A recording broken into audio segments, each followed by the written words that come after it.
currently dealing with a lot of people in many global companies that go through enormous burnout crisis. I'm just wondering, with all the things that you were talking about, the importance of friendship, of a support network, the importance of authentic leadership and connecting and having true conversations. How do you see that, being solved in the workplace? Because a lot of these Gen Zs, they are young, they don't establish a good relationship with their leader, and they don't have real, true friends that they can connect to. Again, overgeneralizing, but just I think the generalization is fair. I've talked to a lot of young people, and they will admit to me that they like their friends, they have fun with their friends, but they would never go to their friends in time of struggle, and they would admit that they wouldn't be surprised if their friends canceled on them because they got a better offer from someone else, which is an amazing thing to hear. Sad.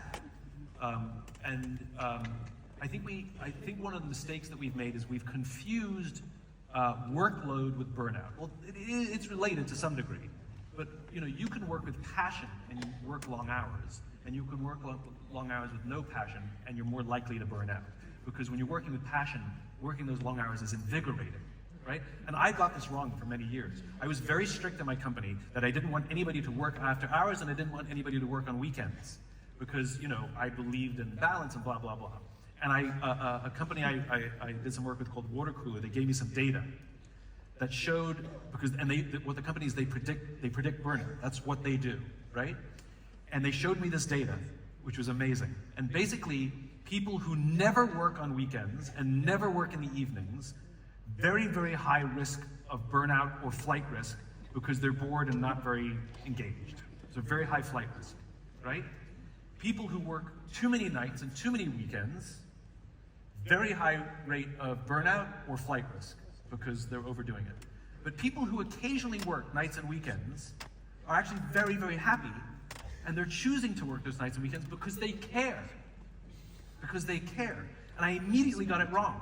So now, I don't mind if people work nights and weekends. I monitor how often they're working nights and weekends. That's number one. But also, I check in with people, and we have to do that. Are you okay? How are you feeling?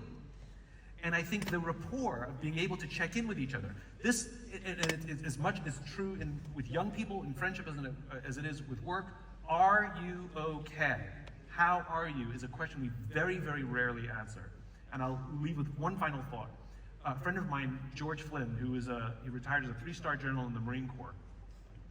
He said that his test of leadership is if somebody asked you, are you okay? And actually cares about the answer.